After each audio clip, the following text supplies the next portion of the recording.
Bismillahirrahmanirrahim. Assalamualaikum warahmatullahi wabarakatuh. Alhamdulillahirabbil alamin. Wassalatu wassalamu ala sayyidil anbiya'i wal mursalin wa ala alihi wa sahbihi ajma'in. Amma ba'du. Ikhwatal iman, a'azzani Allah wa iyyakum jami'an. Puji syukur kita kehadirat Rabb kita Allah Jalla wa'ala yang kembali mencurahkan kepada kita taufik, hidayah, petunjuk dan kasih sayangnya Allah, sehingga kita bisa berkumpul di rumah Allah mengkaji ayat Allah dan hadis baginda Rasul Muhammad sallallahu alaihi wasallam. Salawat dan salam kita doakan kepada Rabb kita Allah agar senantiasa mencurahkannya ke Habib kita baginda Rasul Muhammad sallallahu alaihi wasallam. Kaum muslimin rahimani wa rahimakumullah, kembali kita lanjutkan dengan izin Allah Subhanahu wa taala. Dan terlebih sebelumnya saya juga memohon maaf atas kekosongan kajian kita dalam waktu yang sedikit lama karena faktor kesehatan dan lain sebagainya. Jamaah kaum muslimin, kajian kitab hadis kita yaitu kitab Umdatul Ahkam, pilar hukum-hukum syar'i min kalami khairil anam, yang bersumberkan hadis baginda Rasul sallallahu alaihi wasallam. Kita masih di kitab Al-Janabah atau pembahasan bab junub dan hukum-hukum berkaitan tentang junub. Terakhir kita mengkaji hadis Abdullah ibnu Umar yang berkaitan tentang hukum boleh tidak orang dalam kondisi junub itu tidur tanpa bersuci. Kali ini jamaah kaum muslimin kita mengambil hukum lain dari hadis ibu kita Ummahatul Mukminin Ummu Salamah, istri baginda Rasul sallallahu alaihi wasallam. Dan di sini juga rupanya ada hadis Aisyah dan juga Ummu Sulaim, salah satu sahabiat yang dikenal dengan kecerdasannya, sahabat wanita baginda Rasul yang dikenal cerdas, yang dikenal faqihah terhadap agama, yaitu Ummu Sulaim. Hadis ini jamaah kaum muslimin, kalau di sini diberikan judul babnya, apakah wanita itu, mohon maaf dalam tanda kutip, mimpi basah tidak, dan bagaimana hukumnya. Kalau laki-laki, innamal ma' minal ma' kata Rasul, air itu mewajibkan air penyebab wajib mandi. Air yang dimaksud tentunya air mani. Bagaimana dengan wanita itu? Nah, ini ada kisah menarik jemaah kaum muslimin yang disebutkan di dalam hadis Ummu Salamah ini. Walaupun kadangkala kita dipertanyakan, hana male dicekut tentangnya Ustaz, tapi ke male ke hana ilmi. Ini harus kita sampaikan, dan ini hadis cerita yang terjadi di zaman baginda Rasul, dan saat ditanyakan tentang perihal hukum ini di sisi baginda Rasul sallallahu alaihi wasallam, itu sahabat-sahabat senior. Abu Bakar di sisi Rasul, Umar di sisi Rasul. Hadis Ummu Salamah, rupanya ada istri-istri Rasul menyaksikan. Sahabat-sahabat Rasul yang senior itu Abu Bakar, Umar dan beberapa sahabat yang lain juga menyaksikan pertanyaan yang datang dari Ummu Sulaim. Ketika ditanyakan pertanyaan ini, rupanya para istri Rasul payah tutup muka, ambil kain tutup muka malai. Long tanya sekolah long berangkat, kitanya nanti orang di rumah. Pembahasan malamnya, long cakap pembahasannya. Temah malai apa kan? Nyalung malai mandung tungku malai. Kakek jamaah tanya hana ilmi harus kita sampaikan. Ini jamaah kaum muslimin. Ummu Salamah, semua kita mengenal Ummu Salamah.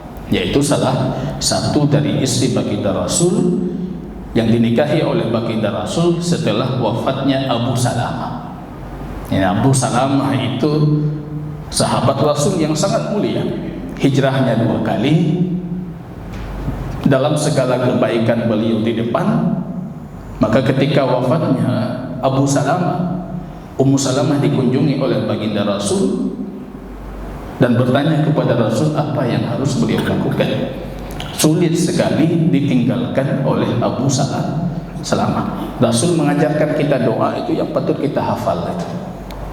Allahumma ajirni fi musibati wa akhluf li khairan minha. Ya Allah, berikan pahala untuk musibahku dan ganti yang lebih baik. Ummu Salamah mengatakan dalam hadis, ketika aku membaca doa itu aku berfikir siapa yang lebih baik dari Abu Salamah. Hana orang lebih hebat daripada Abu Salamah itu. Rupanya ketika itu yang datang justru setelah itu baginda Rasulullah. Nanti ada hadis lain, beliau bertanya ke Rasul, ya Rasul, ini orang punya wanita, punya 2 suami, yang satu meninggal menikah dengan suami yang lain. Dua-duanya mudah-mudahan ahli surga. Nanti di surga bersama siapa itu? Dan Rasul ketika itu dalam satu riwayat beliau, Allah akan memberikan pilihan, dalam satu riwayat yang lain dengan suami terakhirnya itu. Yaitu doa yang patut kita bacakan dan kita pelajari. Allahumma ajirni fi musibati wa akhluf li khairan minha. Ya Allah, berikan pahala terhadap musibahku dan ganti dengan yang lebih baik. Ketika dulu tahun 2012 saya kajian di Aceh Barat Daya itu, rupanya kajian ibu-ibu. Itu semangat ibu-ibunya luar biasa di sana. Baik, tadi doa yang kita ajarkan, yaitu doa yang diajarkan oleh baginda Rasul. Allahumma ajirni. Ajrun itu pahala, ditetapkan untukku pahala. Wakhluf li, khalifah, ganto. Ini ganto yang lebih ke tahun 2011 atau 2012 saya masih di Aceh Barat Daya. Saya ajarkan ibu-ibu doa ini. Bantingah kajian metruk tu bapak-bapak punya kalau urinang di rumahnya doa aku baca ustaz ni kan pun anak gepreh meninggal ini bagaimana aku baca lom pegahnya kan gantol aku lain wakhluf li khairan minha, kondisinya lebih baik, tidak mesti diganti suami yang baik. Ini jamaah kaum muslimin rahimani wa rahimakumullah. Beliau sosok Ummu Salamah, zaujin Nabi, istri baginda Rasul. Qala, beliau menceritakan dalam riwayat yang lain, nanti riwayat Imam Muslim, rupanya Aisyah juga hadir. Aisyah juga menceritakan, Ja'at Ummu Sulaim imra'atu Abi Talha. Datang Ummu Sulaim, istrinya Abu Talha. Ini nama yang tidak boleh lupa dalam sejarah Rasul. Ummu Sulaim, Ummu Salamah. Ummu Sulaim itu yang ketika beliau menikah, maharnya itu suaminya atau calon suaminya masuk Islam, Abu Talha. Abu Talha, aku mau menikah denganmu tapi satu syarat tentang Islam ini. Dan itu sadaki itu maharku itu. Akhirnya masuk Islam. Jadi kisahnya banyak sekali dengan baginda Rasul, baik Abu Talha atau Ummu Sulaim. Ibu dari Anas bin Malik, pembantu baginda Rasul. Datang Rasul ke Madinah, wanita-wanita Madinah atau masyarakat Madinah memberikan untuk baginda Rasul hadiah-hadiah yang berbeda, macam-macam. Nabi kata Nabi nebai, ada yang antar makanan. Tapi Ummu Sulaim ini cerdas. Beliau tidak mengantar barang, tapi anaknya yang dititip. Anaknya Anas 10 tahun. Ya Rasul, itu anakku dan aku tidak punya selain ini. Jadikan dia pembantu. Dia tahu betul 10 tahun membantu baginda Rasul. Hanmali murung alim. Jadi perawi nomor 3 terbanyak dari kalangan yang meriwayatkan hadis dari baginda Rasulullah. Orang tua harus seperti itu. Sadar dia tentang kebutuhan anaknya di masa yang akan datang itu.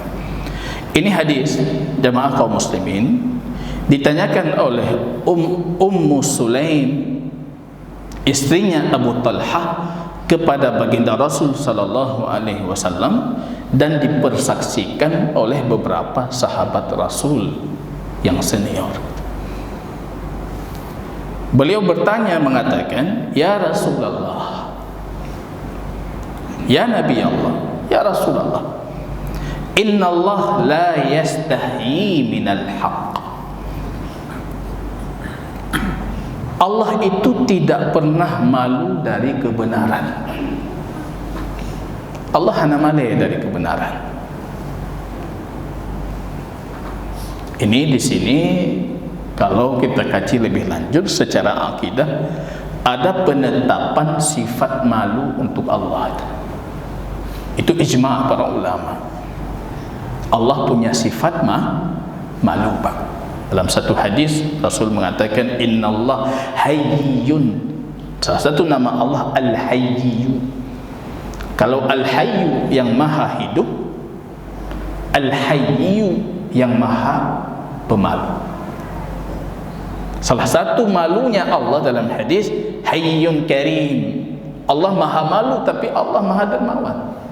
Kalau kita angkat tangan dua-dua ke langit, Allah malu mengembalikan tangan kita kosong tanpa diberikan apa yang kita mohon. Allah malu itu. Malu Allah. Ini kita tetapkan sifat Allah. Allah maha malu. Dan Allah tidak malu untuk kebenaran. Ini menunjukkan bagaimana cerdasnya wanita ini. Karena pertanyaan seperti ini, nanti pertanyaannya apa? Apakah wanita itu wajib mandi kalau dia mimpi basah? Itu pertanyaan, Pak. Ini coba saya bayangkan dulu, kita kondisikan dengan kondisi kita. Kira-kira wanita seperti apa yang bertanya pertanyaan ini, Pak? Saya ngajar, saya ada remaja putri, saya ajarkan hukum tentang ini misalnya, tentang yang berani bertanya itu siswi seperti apa kira-kira? Kalau saya prediksi itu, nah siswi yang tunggang baju, kurang dia rasa malu, tapi dia akan bertanya langsung ke poinnya, Pak. Menyalaginya ke bahasa. Itu tidak menunjukkan kalau penanya itu cerdas. Tapi dalam hadis ini beliau mulai dengan mukaddimah, pengantar. Allah, sesungguhnya Allah itu tidak malu dari kebenaran. Jangan pernah malu bertanya, apalagi berkaitan tentang hukum yang kita butuh. Kalau kata Aisyah itu, ni'man nisa'u nisa'al ansar. Wanita terbaik itu wanita Ansar yang di Madinah itu. La yamna'uhunna min su'ali ma yahummu min dinihinna. Mereka tidak pernah malu bertanya apa yang penting tentang agama mereka. Itu menurut Aisyah.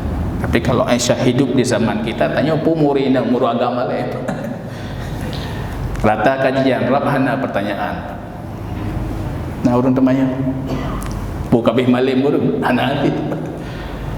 Tapi kalau di zaman Rasul mereka bertanya. Tapi kalau wanita Ansar itu nggak pernah. Rasa malu mereka itu menahan mereka untuk mempelajari agama. Malu dalam belajar itu malu yang madmum, malu yang tercela. Mimani la yata'allaman, dua mim yang tidak pernah belajar.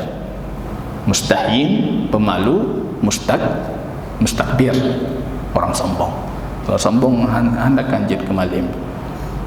Pemalu nggak akan pernah belajar itu. Maka ini penting juga. Ini rasa malu ini kita pupuk pada anak-anak kita di rumah. Jadikan pendidikan yang sangat penting, pendidikan rasa malu. Wal haya, kata Rasul, la ya'ti illa bil khair. Rasa malu itu tidak pernah membawa kecuali kebaikan. Rasa malu, Pak. Ini wasiat ke saya. Ini kita titipkan ke bapak ibu di rumah, ajarkan anak kita, terutama putri kita itu rasa malu itu. Di zaman yang memang orang sudah hilang rasa malu, anak dia rasa malu. Tapi kita titipkan, ini pesannya titipkan. Rasa malu, ajarkan anak untuk malu. Dengar HP mereka, pui nonton tuh, enggak malu lagi, Pak. Titipkan ini, rasa malu itu. Karena malu itu tidak pernah mendatangkan kecuali kebaikan. Itu mukaddimah. Ini potongan ayat Quran sebenarnya. Innallaha la yastahi minal haq. Allah tidak malu terhadap kebenaran. Baru beliau bertanya, hal 'alal mar'ati min ghuslin idza hiya talamat? Ya Rasulullah, Allah itu tidak malu dalam kebenaran. Apakah diwajibkan wanita itu mandi kalau dia bermimpi? Ya tentunya ini mimpi yang maksud mimpi yang Anda pahami, bukan mimpi-mimpi sembarangan mimpi ya. Mimpi basah kalau bahasa kita. Kalau kita kaji ini, kita kumpulkan jalur-jalur periwayatan hadis ini, rupanya para istri Rasul itu tutup muka, Pak, malih, Pak. Ngekang-kang tanya. Malih tanya-tanya. Malu.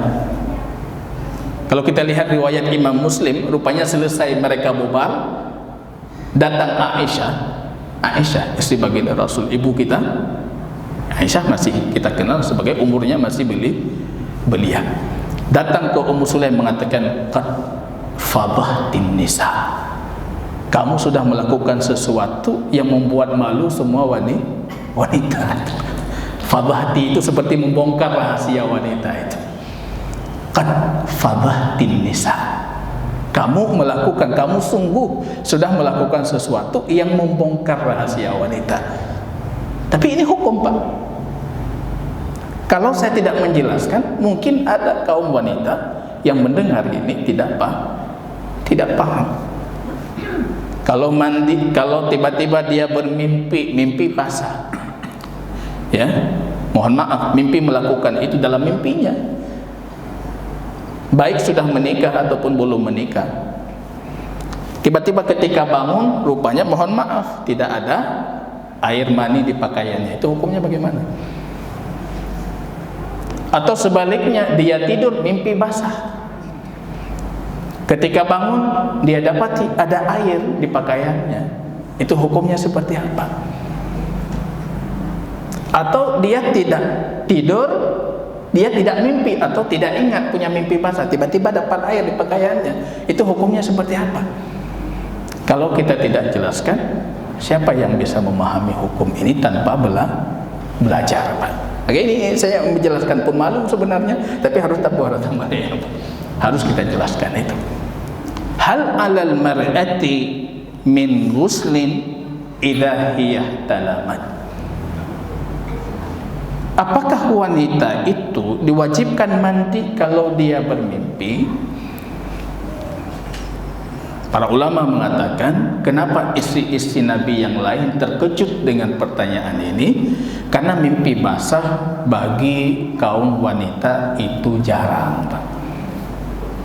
Ya uragam karena apa yang tertanya yang lihat. Baurinang jarang. Banyak kita tanyakan, hampir semua yang pernah saya tanyakan jawabannya hantom. Satu yang pernah saya dapati, seorang wanita saya tanyakan, pernah tidak itu? Artinya orang dekat dengan saya. Dia mengatakan tidak pernah, tapi pernah dengar cerita kawannya pernah. Rupanya kasusnya sangat jarang. Kita tidak mengkaji faktor apa secara medis, secara ilmu-ilmu modern. Ini secara fakta saja itu jarang terjadi. Apalagi yang kita diskusikan itu Ummu Salamah punya suami, makin jarang atau makin tidak terjadi. Atau Aisyah yang masih sangat belia, bahkan melalui masa pubertasnya dengan baginda Rasul, yang kemungkinan besarnya tidak terjadi. Maka mereka terkejut dengan pertanyaan itu. Ini ada-ada saja mungkin, punah lagi Pak, tapi ada itu. Walaupun kasusnya sedikit. Hal 'alal mar'ati min ghuslin idza hiya talamat. Ini penyebab mandi junub. Ini sesuai dengan tema kita. Kitab junub, penyebab mandi junub, mohon maaf, salah satu dari penyebab mandi junub itu mimpi basah. Dan terbukti, mohon maaf, ada air mani yang keluar dari kita, Pak. Jadi kalau sekiranya mimpi basah tapi airnya tidak dapat, enggak wajib mandi, Pak. Berbeda dengan berhubungan suami istri. Kalau berhubungan suami istri, mohon maaf, kalau kita melakukan hubungan suami istri walaupun tidak keluar sudah wajib mandi. Tapi kalau mimpi basah nggak, harus dipastikan betul-betul air mandinya itu ada. Kalau ada wajib mandi. Kita mimpi basah ketika bangun, rupanya airnya tidak ada, tidak wajib mandi. Tidak mimpi basah, mohon maaf, kita dapati ketika bangun rupanya airnya keluar dan kita pastikan itu pasti air mani, wajib mandi. Tetap patokannya air itu keluar atau tidak. Hadis Abu Sa'id, innamal ma'u minal ma', kata Rasul, air itu dari air. Maksudnya air mandi junub itu disebabkan oleh keluarnya air. Nggak ada keluar air, tidak wajib mandi dalam kondisi mimpi basah ini. Hal alal mar'ati min guslin idza hiya talamat. Saya lihat bapak-bapak ulah mulai nunduk tu malai gitu, Pak. Lebut long-long malai. Kamu mulai nunduk tahan semangat dengan bapaknya terpeloncat juga dia. Idza hiya talamat faqala Rasulullah. Baginda Rasul sallallahu alaihi wasallam bersabda, "Na'am. Idza ra'atil ma." Betul. Wajib mandi. Kalau dia melihat air itu. Air ini dalam tanda kutip air yang dimaksud dari pertanyaan. Ummu Sulaim bertanya, jika dia melakukan itu dalam mimpinya, Rasul mengatakan kalau keluar air itu wajib mandi. Dalam riwayat Imam Muslim, Rasul justru mendetailkan lagi, Pak. Kadang-kadang tanya kamalai je dapat detail lagi pacaran. Supaya kita mengerti itu. Saya mengajar di aliyah itu, ada siswi di hadapan saya ajarkan pembahasan haid itu sampai detail. Kamu harus tahu ini darah ini seperti apa, ini detailnya saya ajarkan itu. Ini kalau haid darahnya seperti ini, modelnya seperti ini, gambar-gambarnya saya nampakkan. Kenapa? Karena dalam hukumnya nanti anak-anak itu atau remaja itu harus paham dia. Dia bisa membedakan ini haid ataupun bukan. Nanti ada hukum-hukum yang berkaitan. Kalau dia melihat air, kalau versi kitab kita dipotong hadisnya sampai di sini. Kalau versi lengkapnya Rasul mengatakan wa ma'ur rajuli, air orang laki-laki itu warnanya putih, kental, lazim, dan baunya itu seperti bau talak, seperti bau bunga itu yang baru muncul bunga, seringnya bunga apa namanya ya, atau kalau kita di kampung itu bunga jati juga ya, ketika muncul bunga jati itu baunya sama persis. Atau seperti tandan kurma yang baru muncul juga baunya sama persis. Itu kategori airnya laki-laki. Wa ma'ul mar'ati, kata Rasul, kalau air wanita itu licin tapi dia lebih halus ya, tidak sekental airnya laki-laki dan warnanya lebih menguning. Ini kenapa dijelaskan oleh Rasul? Supaya kita paham, Pak. Ketika kita dapati rupanya di pakaian kita ada air itu dari mimpi gitu. Atau kita lupa kalau kita punya mimpi basah, tiba-tiba kita dapat di pakaian kita ada itu air itu.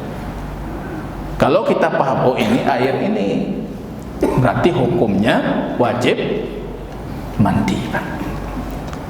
Kalau air, oh ini bukan air ini, berarti tidak wajib mandi.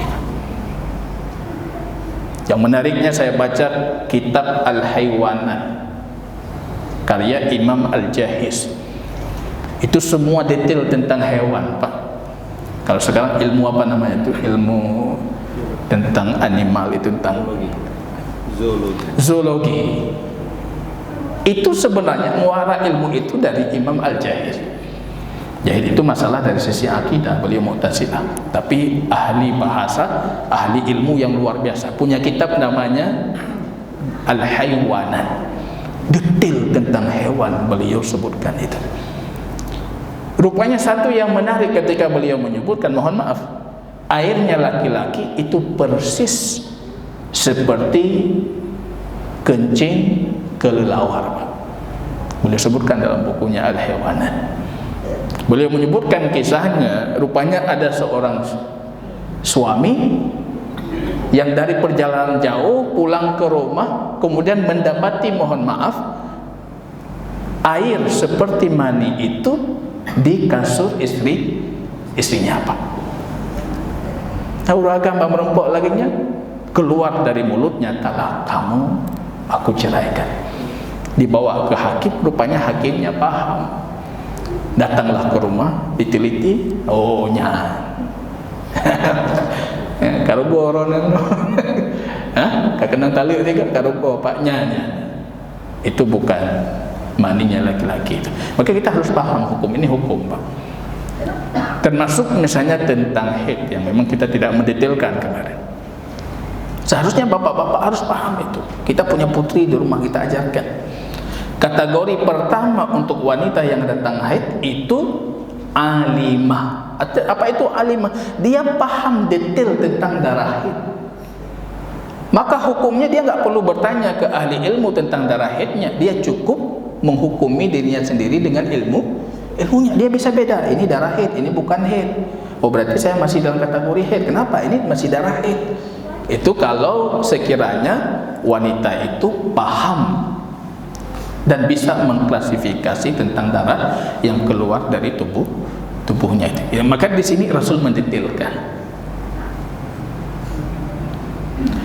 Dalam satu riwayat Imam Muslim, Ummu Salamah bertanya, ini ketika terjadi dialog itu, Ummu Salamah bertanya kepada baginda Rasul, hal tahtalimul mar'ah? Dalam satu riwayat yang bertanya itu Aisyah, apakah wanita mimpi basah? Wanita mimpi juga. Ini nadanya terkejut, Pak. Urinam nafi kelompok. Kita tahu laki-laki, perempuan mimpi basah juga. Apa kata Rasul? Taribat yadaki, celaka kamu itu.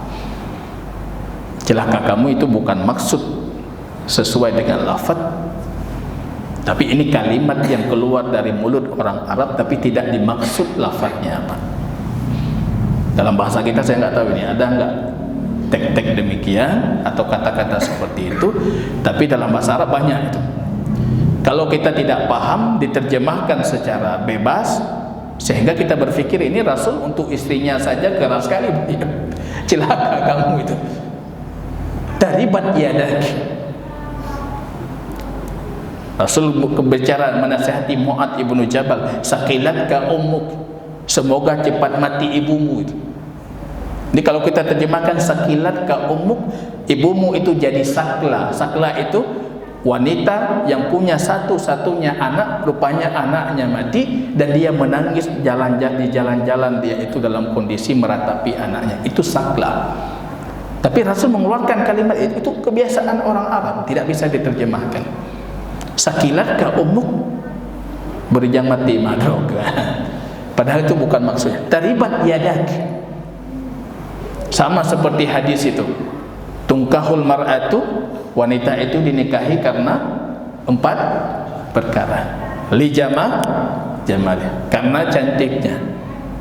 Walima maliha, karena kayanya.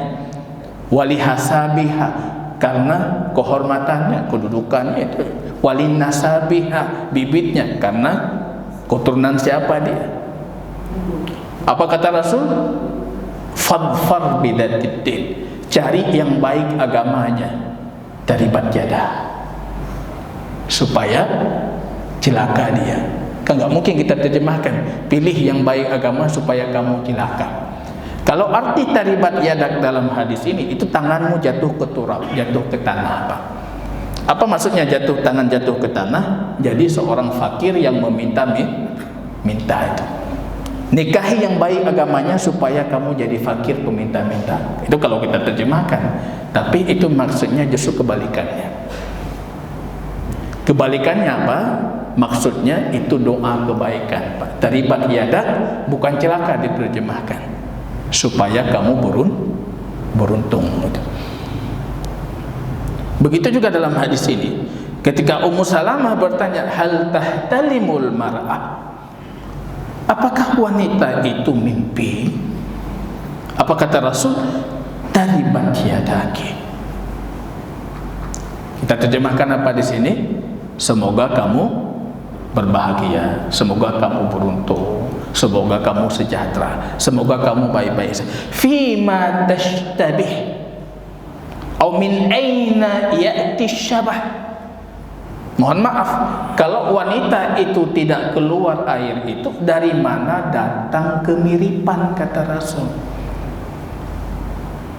Dari mana anak itu mirip ibunya? Ini maksudnya apa? Kita laki-laki dan yang perempuan juga sama, Pak, punya air itu. Dari situ datang mirip.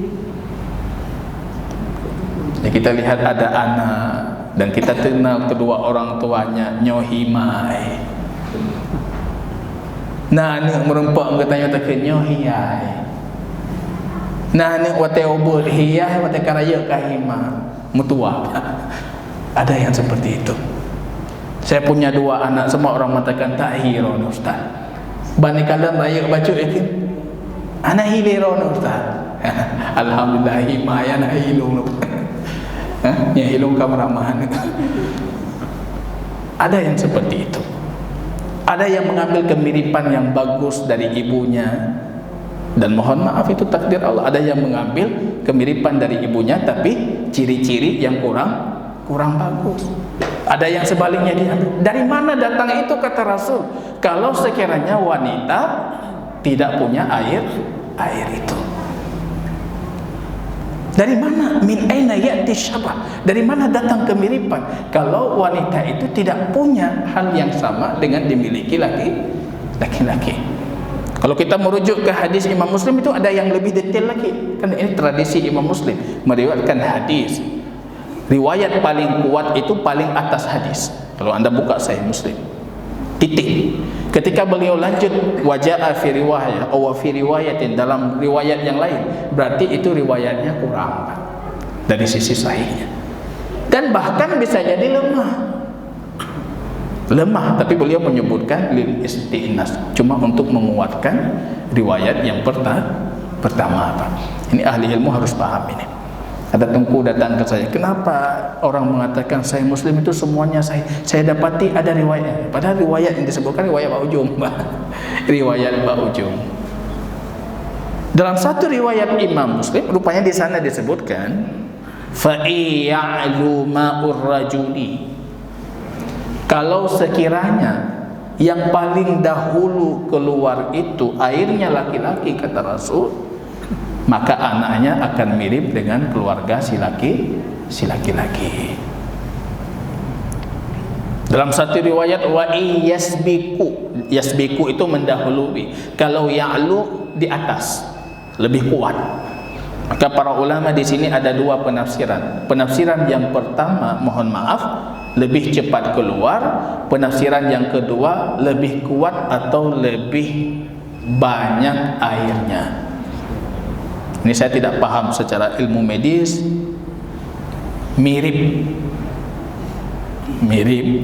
Miripnya itu faktor apa? Apakah faktor lebih cepat keluar atau faktor lebih kuat air si laki-lakinya atau si istrinya, atau faktor apa?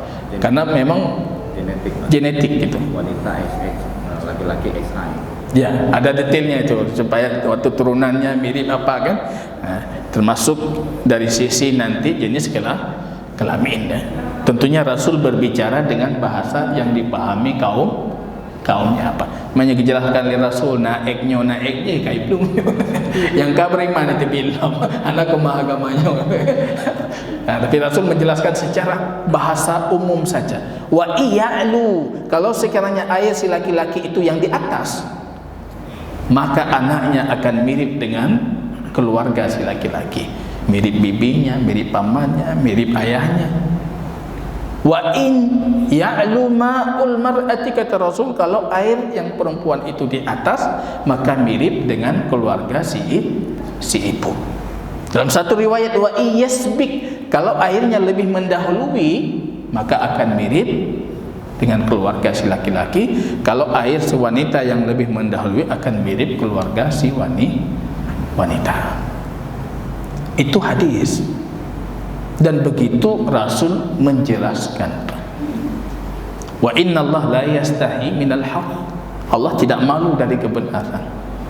Harus kita jelaskan. Kita yang kadang-kala heran, Pak, tetap pernah lagi sang-sang tibruk datanya yang pernah. Padahal anak kita di rumah entah apa yang dia buat itu. Enggak pernah kita risaukan itu. Enggak pernah kita merasa malu dengan itu. Padahal itu yang patut kita merasa malu. Sekarang tarbiyah jinsiyah, pendidikan seksual ini, pendidikan seks ini jadi pendidikan yang tabu, Pak. Padahal bahaya sekali kalau generasi muslim itu tidak paham tentang itu. Itu bahaya sekali, Pak. Akhirnya dia meletakkan di tempat yang salah. Wallahu ta'ala a'lam bishawab. Apa kita buka pertanyaan atau kader? Masih ada? Boleh.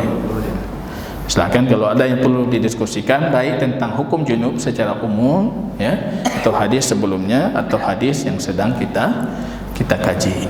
Wallahu ta'ala a'lam. Silakan. Waalaikumsalam warahmatullahi wabarakatuh. Saya ingat di pertemuan kita yang terakhir sekali ya, saya nggak ingat sekali, tapi ada statement atau pernyataan Ustaz itu, ada hadis yang menafikan status air mustahmal. Tapi saya secara lidah saya nggak, tapi daripada terus terdekat seperti itu, saya bertanya, tidak terjadi apa penjelasan, mungkin bisa dijelaskan. Baik. Penjelasan ayat musta'mal itu, kalau mungkin ada statement seperti itu, berarti hadis yang saya maksud itu hadis Abu Sa'id. Innal ma'a tahurun la yunajjisuhu syai'un, kata Rasul. Asal air itu suci dan tidak menajiskannya sesuatu apapun. Hatta hingga yataghayyar launuhu aw rihuhu aw ta'amuhu, sehingga berubah rasa, berubah bau, atau berubah warna.